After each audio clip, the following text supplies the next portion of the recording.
So for this question, given that sine theta equals to P, where theta is obtuse, we know that theta is obtuse means we are referring to the second quadrant, right?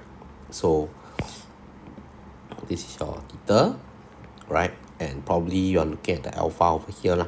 Okay, so alpha here and sine theta equals to P, opposite over hypotenuse, right? So we know that sine theta is equals to sine alpha, and we'll have the adjacent to be 1 minus P square, right?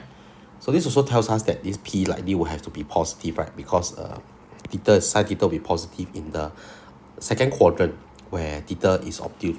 So without further ado, you should be able to achieve that cosine theta will be negative of square root 1 minus P square over 1, or simply negative of square root of 1 minus P square. Okay, so then part 2, sine pi over 3 minus theta. Considering the compound angle formula, we can say that this is same as sine A cos B minus cos A sine B.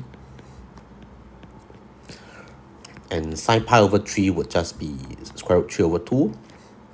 Cosine theta would be negative of 1 minus P square, square root 1 minus C square, as used from part 1. Cosine pi over 3 would be half. Sine theta would be P. And with that, we have our final answer to be negative square root 3 over 2, square root 1 minus P square, minus P over 2. Okay, and with that, we are done with part 2.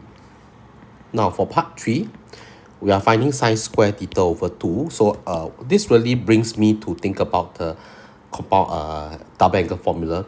We know that cos 2 theta is 1 minus 2 sine square theta.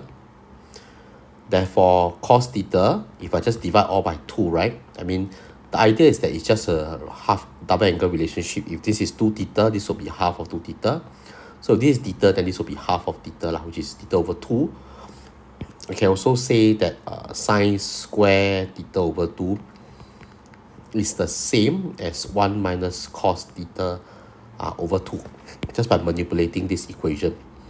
So with that, sine square theta over 2, I'll write it as 1 minus cos theta, which is negative of square root 1 minus P square over 2.